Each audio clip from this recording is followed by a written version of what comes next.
Have you ever wondered if there's more to reality than what we can see? If there are secrets woven into the very fabric of our world, waiting to be discovered?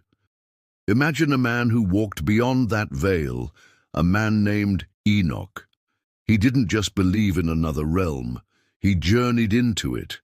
Enoch walked where few dared, into dimensions where time and space bent to a will beyond human comprehension. The air around him didn't just feel different, it shimmered with an otherworldly light, and the ground itself seemed to pulse with ancient, forgotten wisdom. He was the one who could see the invisible threads connecting heaven and earth, the patterns that hold the secrets of creation. His vision didn't start with a crash of thunder or a blaze of fire. It began with a silence so profound, it felt like it held all of eternity within it. And in that silence, Enoch heard something extraordinary, the language of creation itself. He heard the whispers of the stars, the murmurs of ancient rivers, and the soft, constant hum of life that has existed since the first dawn. Every sound was a piece of a divine code, a cipher waiting for the right soul to unlock it. As he ascended higher into the vastness of the heavens, angels appeared. These weren't the simple figures from storybooks. They were beings of intertwined light and shadow, their forms constantly shifting between shapes we know and shapes we can't even imagine. Some looked at him with gentle curiosity, while others carried a solemn warning in their gaze. But none of them stopped him. It was as if the universe itself recognized his purpose and granted him a celestial passport to witness truths hidden from all other eyes. He saw the very foundations of the earth, not as dirt and rock, but as living structures woven with divine intention. He saw rivers of pure energy flowing beneath the planet's crust, carrying memories and purpose. Mountains weren't just stone. They were pillars of divine decree, their peaks piercing the veil between our world and the next. And above it all, the sky wasn't just blue. It was a canvas of light, inscribed with the entire history of creation. Enoch beheld beings of immense power, guardians of the cosmos, angels tasked with maintaining balance and order, and ancient watchers whose eyes held the knowledge of eons. They moved with perfect precision, like a grand celestial orchestra, conducting the rhythm of all existence.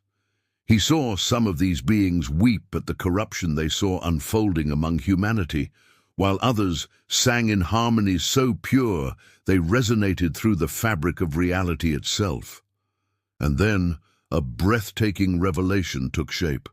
Enoch saw the interconnection of everything, the destiny of nations, the rise and fall of great empires, the endless cycles of humanity's triumphs and failures. None of it was random. Every single event, no matter how small or insignificant it seemed, was a single thread in an infinite divine tapestry. Only through this sacred vision could one begin to perceive the masterful design. In this realm, time became fluid. Enoch saw the past, present and future not as a straight line, but as parallel rivers flowing side by side. He witnessed the great flood that would one day cleanse the earth. He saw empires rise to glory and crumble into dust. He saw the scattering of peoples across the globe and the signs that would announce the end of days. In his mind, prophecies intertwined, forming patterns that were both terrifying and wondrous. He learned the secrets of life and death. He discovered that souls are not just fleeting sparks, but fragments of divine intention, each carrying its own unique purpose and story. Some souls were bound to cycles of return, destined to repeat their lessons until they finally achieved understanding. Others moved forward with their destiny clear, their paths illuminated by a heavenly light. Then came the vision of the fallen watchers, angels who had descended to earth long ago. He saw how their interference had twisted the natural order of the world. He witnessed the chains of their influence, the bloodlines they had touched, and the forbidden knowledge they had given to humanity. Enoch realized that if these secrets were ever fully revealed, they would shake the very foundations of human society and belief. The heavens continued to unfold before him, layer by glorious layer. He saw the throne of God, a source of light so luminous it was beyond all comprehension, surrounded by a host of angels whose wings seemed to carry the weight of eternity itself. From this throne came the light, the sound, and the principles that governed the very existence of the universe. He finally understood creation wasn't a random accident. It was a living, breathing symphony, composed with an intelligence and care far beyond our imagining. As the vision intensified, Enoch was shown the ultimate fate of both the wicked and the faithful. Those blinded by greed and selfish ambition were trapped by their own choices, their paths leading to darkness.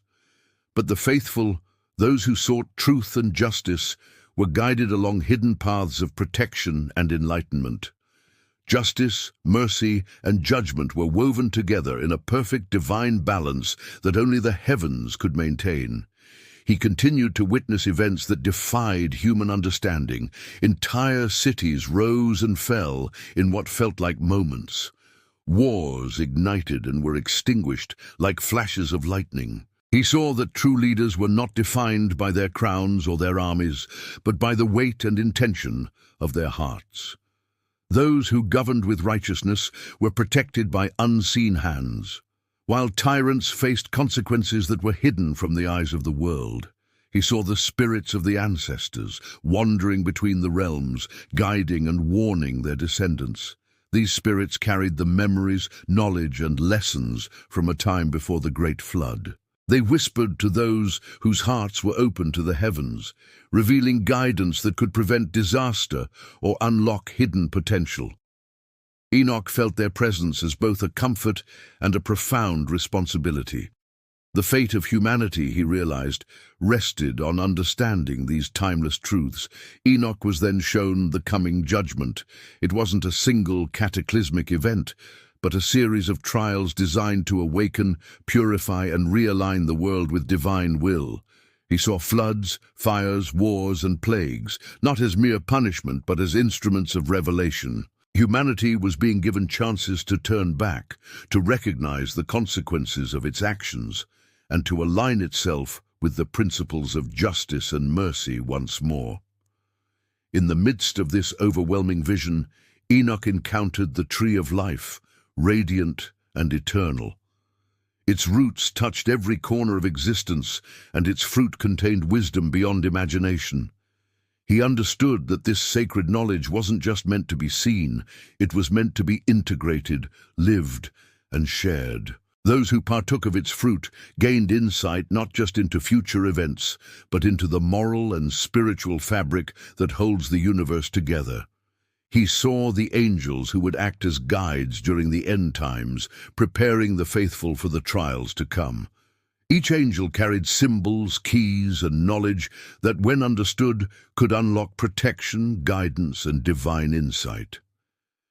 Enoch learned that these guides would communicate through visions, dreams, and signs in the world, subtle yet unmistakable to those who were earnestly looking for them. He was also shown the full extent of the corruption that had infiltrated the earth. Secret knowledge being misused for power, unholy alliances between dark spirits and humans, and the rise of powerful entities that would test the moral and spiritual strength of all humankind. Yet for every shadow, there was a counterforce of light. Angels, faithful humans, and even the earth itself were responding to divine command, pushing back against the darkness. He perceived that every event, all the chaos, suffering, joy, and enlightenment, was connected to a single overarching purpose, the fulfillment of a divine design. Nothing was meaningless. Each experience served to teach, to prepare, and to elevate consciousness. The vision filled him with a sense of awe and a heavy burden of responsibility. For knowledge without action is empty, and understanding demands a response. As the vision finally concluded, Enoch returned to the mortal world. He looked the same, but he was changed forever. He now carried within him the awareness of the celestial orchestration, the knowledge of humanity's incredible potential and its tragic folly, and the responsibility to guide those who were willing to listen. His heart burned with urgency, for he knew the time was coming when the truths he had witnessed would no longer remain hidden. To him, the world was no longer ordinary. It was alive with unseen forces. He knew that angels walked among us in disguise, that messages were embedded in nature, and that the cycles of time carried the fingerprints of heaven. Enoch knew that he had seen what no other had, but his task now was to awaken that same understanding in others, to prepare humanity for what lay ahead. The vision had revealed that the heavens are not distant, passive observers. They are active participants in our world. Every storm, every whisper of the wind, every ripple on the water carries intention. Every human action echoes through the corridors of time, influencing outcomes far beyond our comprehension. Enoch understood the delicate dance between our free will and divine guidance. And so he walked the earth again, a changed man, sharing what could be shared, protecting what had to remain secret, and preparing the faithful for the revelations to come. His vision was not just a prophecy of fear. It was a call to awakening, to understanding, and to alignment with the eternal. Humanity had been warned, enlightened, and given a choice: to open our eyes and act, or to remain blind until the final time of reckoning. Thank you so much for joining us on this incredible journey into the visions of Enoch. If this story resonated with you, please hit that like button and subscribe for more explorations into the world's greatest mysteries. We'll see you in the next video.